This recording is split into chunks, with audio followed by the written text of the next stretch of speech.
Di antara sungai Tigris dan Efrat yang kini termasuk wilayah Irak, pernah berdiri sebuah bangsa dengan peradaban yang sangat maju. Mereka ini dikenal sebagai bangsa Sumeria, yang artinya adalah negeri orang-orang yang berambut hitam. Bangsa ini membangun kota-kota besar seperti Uruk, Ur, dan Lagas. Peradaban mereka ini secara historis tercatat antara tahun 4500 hingga 1750 sebelum Masehi. Bangsa Sumeria ini dianggap sebagai salah satu peradaban tertua di dunia. Mereka bukan cuma tinggal dan bercocok tanam, tapi juga menciptakan tulisan yang namanya cuneiform. Mereka ini membangun sistem pemerintahan yang sangat bagus, yang sangat rapi, dan mereka ini mencapai banyak kemajuan, yaitu mulai dari pertanian, arsitektur, matematika, sampai dengan ilmu astronomi. Nah, meskipun terlihat begitu maju, pada akhirnya peradaban mereka ini runtuh. Nah, peradaban mereka ini meskipun begitu maju, begitu hebatnya, tapi di kemudian hari peradaban mereka ini hancur. Yaitu ketika pada abad ke-20 sebelum Masehi datang invasi dari bangsa Akkadia dan juga bangsa Babilonia yang mengakhiri kejayaan Sumeria. Salah satu penemuan penting dalam sejarah Sumeria itu ditemukannya di sebuah tempat yang bernama Khorsabat, yaitu sekarang wilayahnya ada di Irak. Nah, cerita penemuan ini sangat menarik. Pada tahun 1843 ada tim arkeolog Prancis yang dipimpin oleh Paul-Émile Botta ini menemukan sisa-sisa istana Assyria di sana. Lalu ada juga yang mengatakan tahun 1849 yang menemukan adalah seorang arkeolog asal Inggris. Namun terlepas dari perbedaan pandangan tersebut, intinya arkeolog telah menemukan sebuah penemuan yang sangat penting di sana. Nah, dari temuan itu mereka berhasil mengangkat sekitar 14 tablet batu yang berasal dari masa Sumeria kuno. Tablet inilah yang menjadi titik awal munculnya nama yang sangat misterius yang akan kita bahas di dalam video ini, yaitu Anunnaki. Tablet-tablet tersebut menceritakan kisah penciptaan manusia dan menggambarkan adanya sosok makhluk luar biasa yang turun dari langit ke bumi, yang disebut yaitu Anunnaki, yang artinya yang dari surga itu turun ke bumi. Nah, mereka ini digambarkan memiliki cahaya di mata dan memiliki aura yang bukan berasal dari dunia kita ini. Istilah Anunnaki ini pertama kali muncul saat masa pemerintahan Udeya, sekitar tahun 2144 sampai 2124 sebelum Masehi. Nah, bertahun-tahun kemudian muncul seorang penulis bernama Zakaria Sitchin. Nah, dia ini seorang penulis yang berasal dari Azerbaijan yang dibesarkan di Palestina, kemudian menetap di Amerika Serikat. Zakaria Sitchin ini meneliti tablet ini selama sekitar 30 tahun hidupnya, dia meneliti tablet ini. Hasil penelitiannya dia tulis dalam buku yang berjudul The 12 Planet, yaitu planet ke-12 yang terbit pada tahun 1976. Di situ Zakaria Sitchin menyampaikan bahwa Anunnaki ini sebenarnya bukan sekedar dewa, tapi pengungsi dari dunia lain yang datang ke bumi di masa purba. Oh ya, ada juga yang mengatakan kalau Zakaria Sitchin ini adalah seorang antropolog. Tapi referensi yang lebih kuat mengatakan kalau dia ini adalah seorang penulis. Oke ya, kita lanjut lagi. Tablet peninggalan bangsa Sumeria tidak hanya berbicara soal makhluk-makhluk langit, tapi juga kisah penciptaan manusia itu sendiri. Di dalamnya tertulis bahwa ada sosok makhluk agung yang disebut sebagai dewa permulaan. Nah, dalam beberapa tafsir modern, sosok ini sering dikaitkan dengan cerita di dalam kitab Kejadian, termasuk juga soal Taman Eden dan tokoh Adam Hawa. Nah, ini kan menyinggung-nyinggung Adam Hawa, jadi panjang nih konspirasinya. Tapi menariknya, tafsiran Zakaria Sitchin ini justru membawa cerita ini ke arah yang berbeda. Menurutnya, para makhluk yang disebut dewa itu sebenarnya bukan makhluk ilahi. Nah, melainkan entitas luar angkasa yang mereka ini adalah alien yang datang dari luar bumi. Ya, dari planet yang disebut oleh Zakaria Sitchin ini adalah planet Nibiru. Nah, dari 2 tablet pertama yang ditemukan itu menjelaskan identitas dan asal-usul makhluk ini. Tablet ketiga menggambarkan bagaimana dunia ini diciptakan dalam 6 hari. Nah, ini tambah kompleks lagi masalahnya nih. Udah mirip-mirip kayak di teks dalam Al-Quran kan. Nah, oke, kita lanjut. Kemudian tablet yang lainnya menjelaskan proses penciptaan manusia melalui teknologi yang sangat maju, yaitu memanipulasi genetik manusia ini dengan menggunakan teknologi yang jauh melampaui teknologi kita yang ada sekarang ini. Nah, Sitchin menyebut bahwa para Anunnaki berasal dari planet bernama Nibiru. Nah, planet ini bukan seperti yang kita kenal di dalam tata surya. Planet ini dia punya orbit yang sangat panjang, yaitu sekitar 3.600 tahun mengelilingi matahari. Jadi planet ini kaya akan oksida besi, sampai-sampai sungai dan danaunya itu berwarna merah. Tapi kandungan logam itu juga menyebabkan kerusakan atmosfer mereka. Jadi karena lingkungan di planet mereka semakin tidak layak huni, para Anunnaki mulai menjelajah ruang angkasa untuk mencari solusi. Nah, salah satu elemen yang mereka butuhkan itu adalah emas. Bagi mereka, emas ini bukan hanya sekedar perhiasan, tapi untuk memperbaiki atmosfer planet Nibiru dan melindungi diri dari radiasi matahari. Dan disinilah cerita ini semakin menarik. Nah, setelah menjelajah jauh ke ruang angkasa, akhirnya mereka menemukan bumi, yaitu sebuah planet yang masih liar ketika itu, belum memiliki peradaban dan kaya akan emas. Setelah menemukan bumi, para Anunnaki akhirnya menetap di kawasan Mesopotamia yang kita sebutkan tadi, dan mereka membangun kota pertama mereka. Kota ini dikenal dengan nama Eridu, yang di dalam teks kuno disebut sebagai Stasiun Bumi 1. Nah, disinilah awal mula kehadiran mereka di planet kita.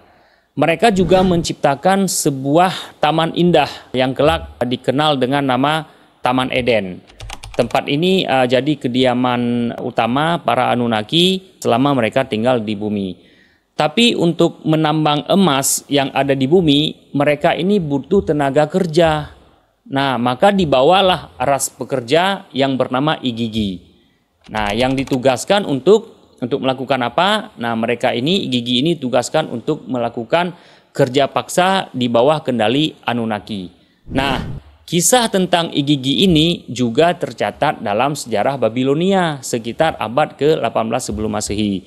Selama ribuan tahun, para Igigi bekerja tanpa henti hingga akhirnya mereka ini memberontak, yaitu memberontak kepada para Anunnaki tadi. Nah, pemberontakan mereka ini disebut-sebut sebagai perang besar pertama yang ada di planet bumi ini. Tapi sayangnya bagi Igigi, mereka ini kalah dan dimusnahkan oleh para Anunnaki. Nah, singkat cerita, para Igigi ini musnah dari bumi. Akhirnya Anunnaki ini tidak lagi memiliki tenaga kerja karena sudah mereka musnahkan semuanya. Nah, kemudian Anunnaki mulai mencari cara baru. Nah, mereka pun melakukan eksperimen genetik. Nah, tujuannya apa? Tujuannya untuk menciptakan makhluk yang baru yang bisa bekerja menggantikan Igigi yang telah mereka musnahkan tadi.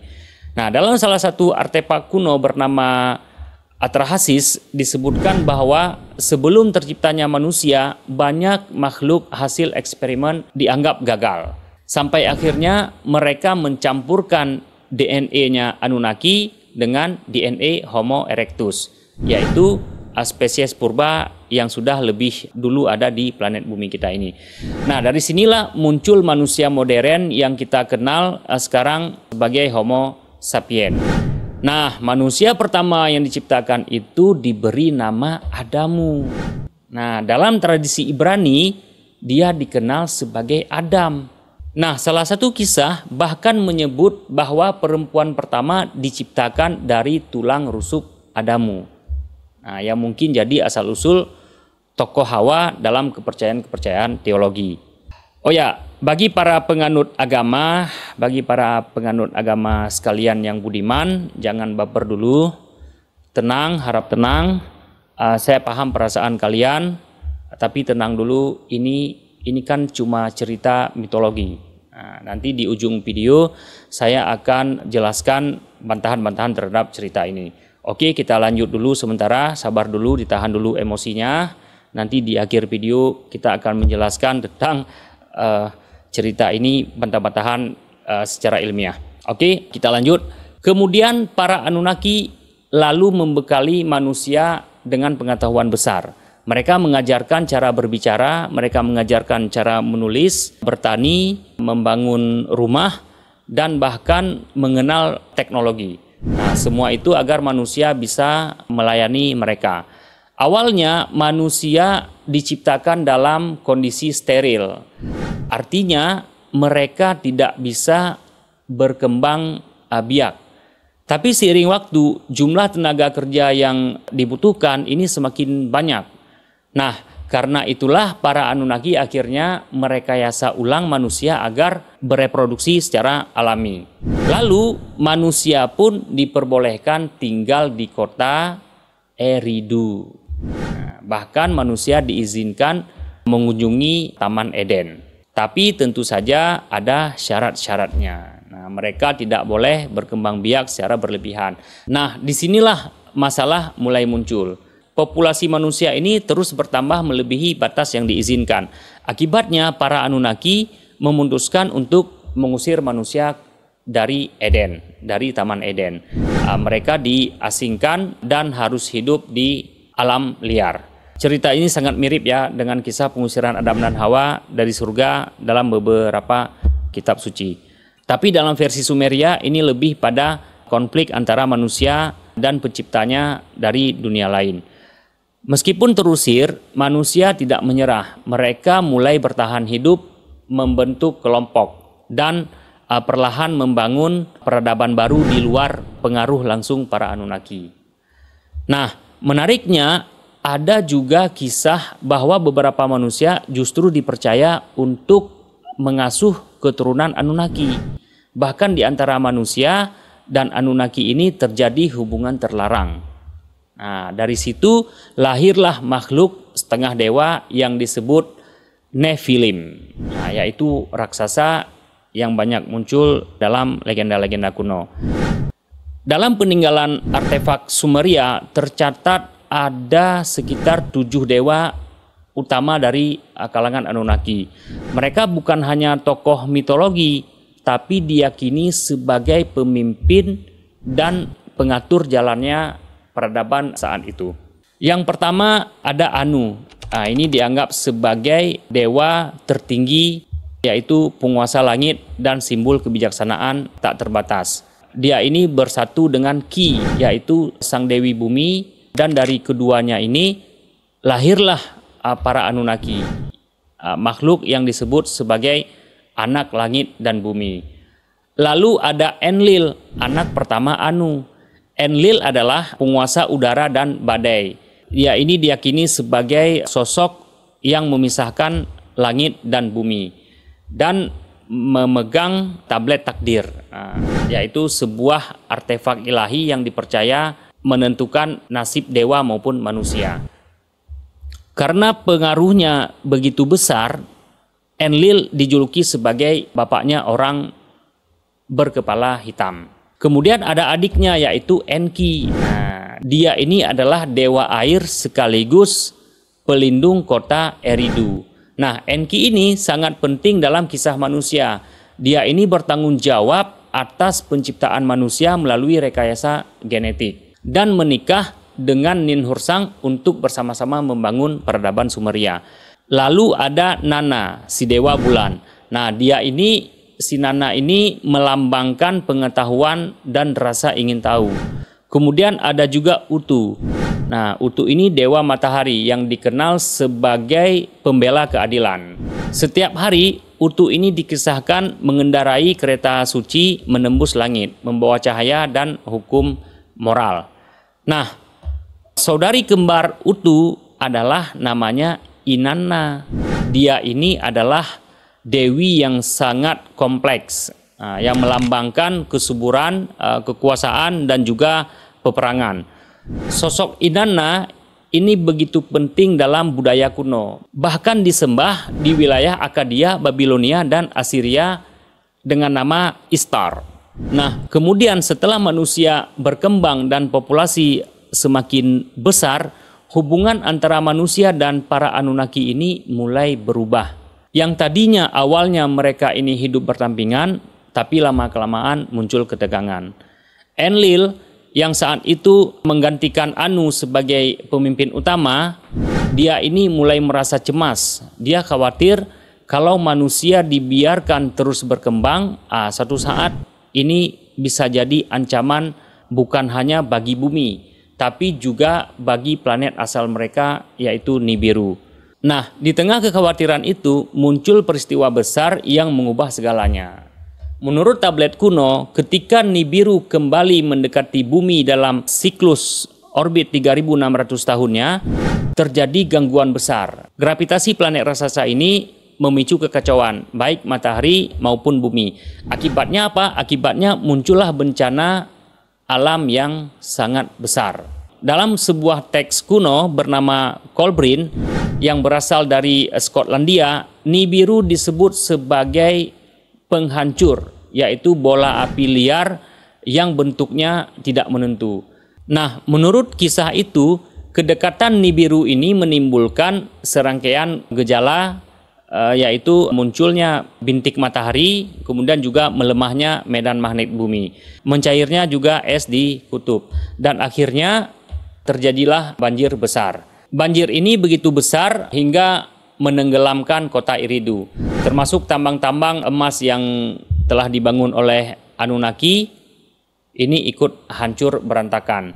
Enlil yang sejak awal merasa manusia sudah terlalu jauh berkembang, memilih untuk membiarkan alam ini menghancurkan ciptaan Enki. Tapi Enki sendiri tidak tega. Nah, dia ini masih merasa bertanggung jawab terhadap manusia. Jadi secara diam-diam dia ini memperingatkan salah satu pendeta, yaitu pendeta setianya yang bernama Ziusudra. Nah, Ziusudra inilah kelak dikenal dalam berbagai versi itu sebagai Nuh, sebagai sosok Nuh, sebagai sosok Nabi Nuh. Ini Ziusudra dalam versi mitologi. Oke. Nah, saat bencana datang, air bah ini melanda tanpa ampun ke segala arah. Seluruh daratan ini tenggelam, termasuk kota-kota yang dibangun para Anunnaki. Nah, Ziusudra yang sudah diperingatkan terlebih dahulu oleh Enki mematuhi perintah itu, kemudian dia membangun sebuah bahtera besar. Kemudian dia berlayar selama 7 hari 7 malam menghadapi badai besar yang tak henti-hentinya mengguncang permukaan laut. Meskipun badai akhirnya mereda, hujan deras masih terus mengguyur bumi selama 40 hari 40 malam.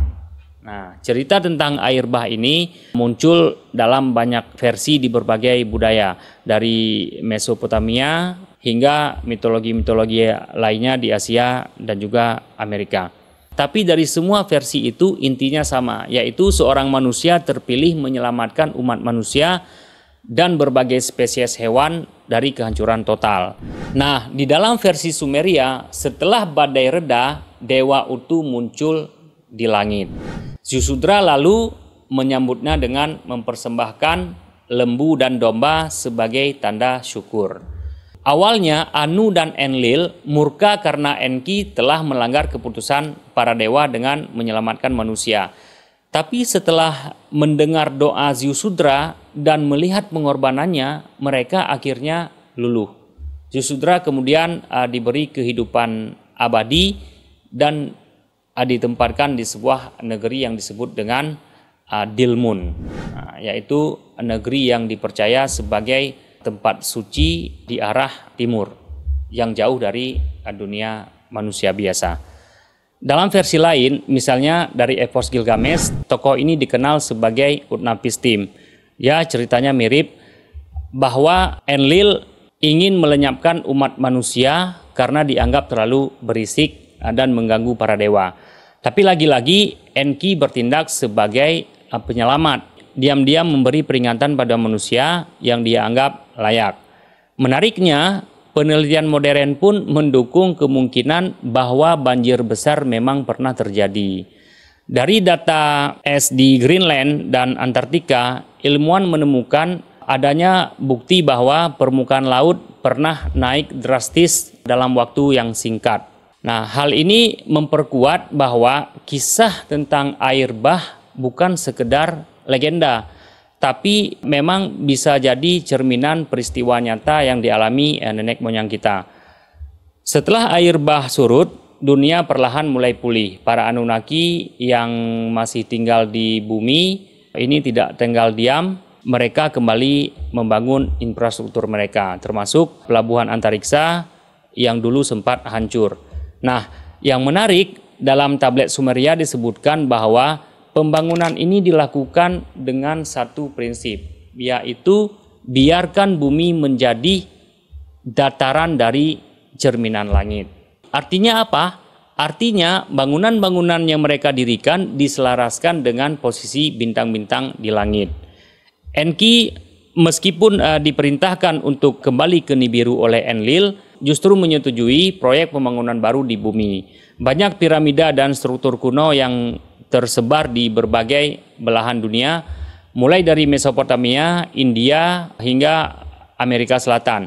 Nah, ini diyakini merupakan bagian dari proyek besar para Anunnaki.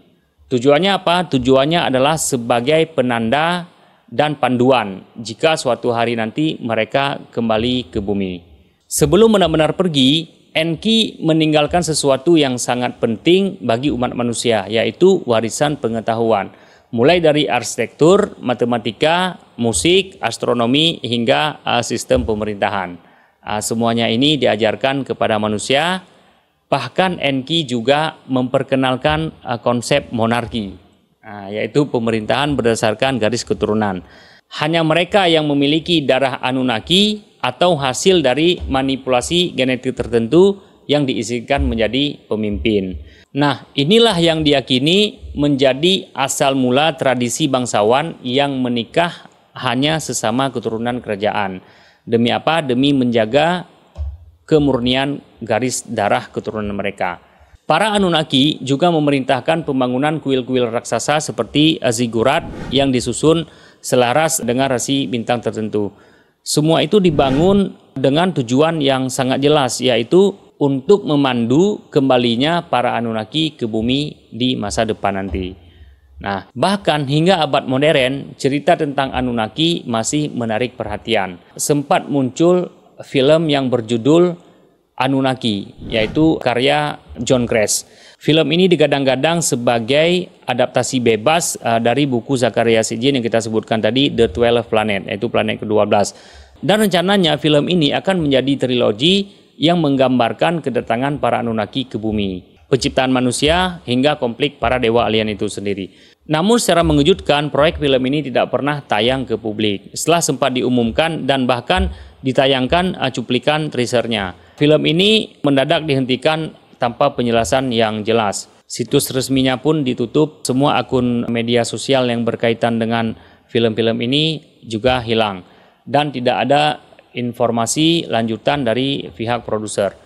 Banyak yang berspekulasi mulai dari alasan pendanaan, hak cipta, hingga teori konspirasi bahwa film ini dilarang tayang karena mengungkap sesuatu kebenaran yang sangat besar. Padahal kalau ditelusuri lebih dalam, kemungkinan terbesar film ini batal tayang karena alasan klasik, yaitu apa? Karena kekurangan dana dan tidak ada studio besar yang mau mendanainya.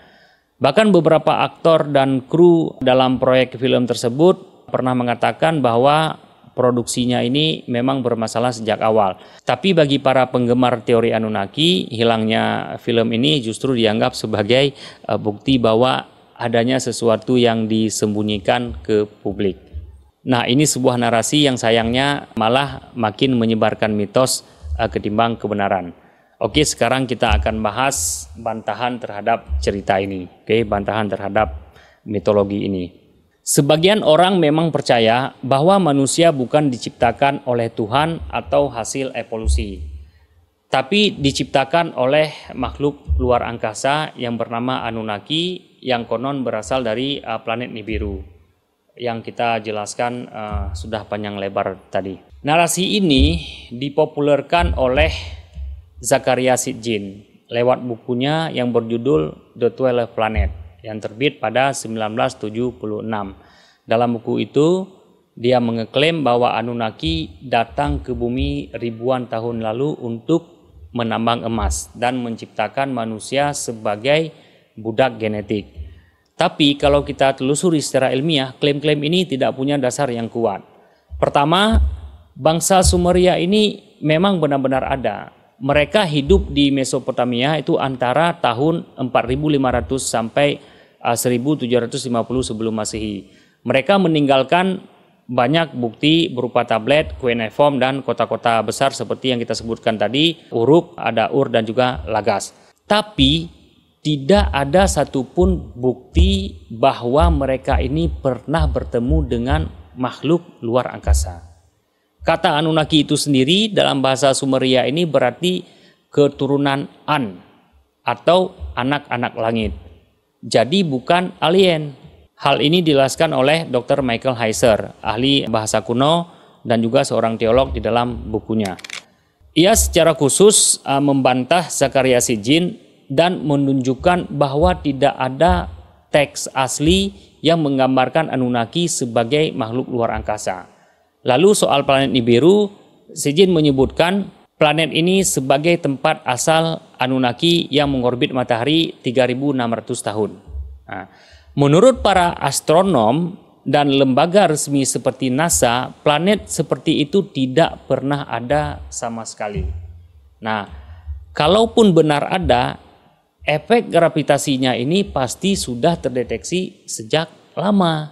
Nah, bahkan peneliti dari Caltech yang sempat mencari kemungkinan adanya planet X di sabuk Kuiper, nah dia pun menegaskan bahwa itu bukanlah planet Nibiru dan tidak ada kaitannya dengan alien-alien segala macam yang kita ceritakan yang disebutkan oleh Zecharia Sitchin tadi. Hal ini dijelaskan oleh NASA di dalam NASA Official Statement 2012. Kemudian soal penciptaan manusia, Sitchin juga menyebut bahwa manusia adalah hasil rekayasa genetika antara Anunnaki dan Homo erectus. Nah, sekali lagi tidak ada tablet Sumeria yang menceritakan proses seperti ini. Teks-teks seperti Atrahasis dan juga Enuma Elish menggunakan bahasa simbolik ya seperti tanah liat, nafas dewa atau esensi ilahi. Nah, itu semua adalah gaya sastra mitologi, bukan catatan laboratorium. Kemudian nama Adamu pun sering disalahpahami. Dalam bahasa Akkadia, kata itu hanya berarti manusia, bukan tokoh spesifik.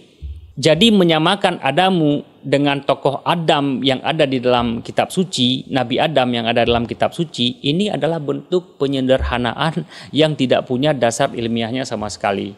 Ini dijelaskan oleh Jean Bottero, yaitu seorang pakar Mesopotamia dalam bukunya Religion in Ancient Mesopotamia. Kemudian bagaimana dengan banjir besar? Ini memang benar, banjir besar ini memang benar. Cerita ini muncul di berbagai teks kuno seperti kisah Ziusudra atau Utnapishtim dalam epos Gilgamesh. Tapi kisah banjir juga ada di banyak budaya-budaya lain. Baik dari Asia sampai ke Amerika. Kisah-kisah banjir ini ada bukan hanya di Mesopotamia. Nah, ini bukan bukti saling meniru, tapi kemungkinan memang ada peristiwa banjir besar di masa lalu. Nah, hal ini didukung oleh riset geologi dari William Ryan dan Walter Pittman dalam bukunya yang berjudul Noah's Flood. Kemudian yang terakhir, soal bangunan besar seperti piramida atau zigurat yang katanya dibangun oleh alien. Faktanya tidak ada bukti arkeologis untuk menyatakan hal itu benar. Nah, semua bukti menunjukkan bahwa bangunan tersebut dibuat oleh manusia. Nah, dengan kerja kolektif dan menggunakan alat-alat yang sederhana ketika itu. Jadi tidak pernah ditemukan satupun artefak luar angkasa di sana. Nah, ini ditegaskan oleh laporan dari National Geographic. Nah, mudah sekali untuk kita melacak referensi-referensi yang benar. Jadi jangan mudah kita percaya dengan hal-hal yang seperti ini. Selain daripada National Geographic, juga oleh British Museum. Nah, lalu kenapa teori Anunnaki ini masih banyak yang percaya? Ya, karena ceritanya menarik, campuran antara misteri, konspirasi, dan juga sensasi untuk mengetahui rahasia-rahasia besar. Tapi ingat, ketertarikan ini bukanlah sebuah kebenaran. Sebagai generasi digital, kita punya tanggung jawab untuk berpikir kritis, memverifikasi, dan gak asal percaya dengan cerita-cerita yang semacam itu. Karena di zaman ini, yang kita butuhkan bukan sekedar cerita yang seru. Nah, tapi kita membutuhkan juga cerita yang benar. Nah, karena tanpa verifikasi, narasi seperti ini hanya dijadikan sebagai hiburan, bukan pengetahuan. Ya, sebagai penutup, teori Anunnaki memang memikat, tapi bukan fakta ilmiah. Ia ini lebih tepat disebut sebagai fiksi berbasis mitologi kuno yang dibumbui modernisasi. Dan ingat, membaca itu baik, tapi menyaringnya dengan logika jauh lebih penting. Sampai jumpa di video selanjutnya. Saya Irfan Aswandi, terima kasih telah menyimak.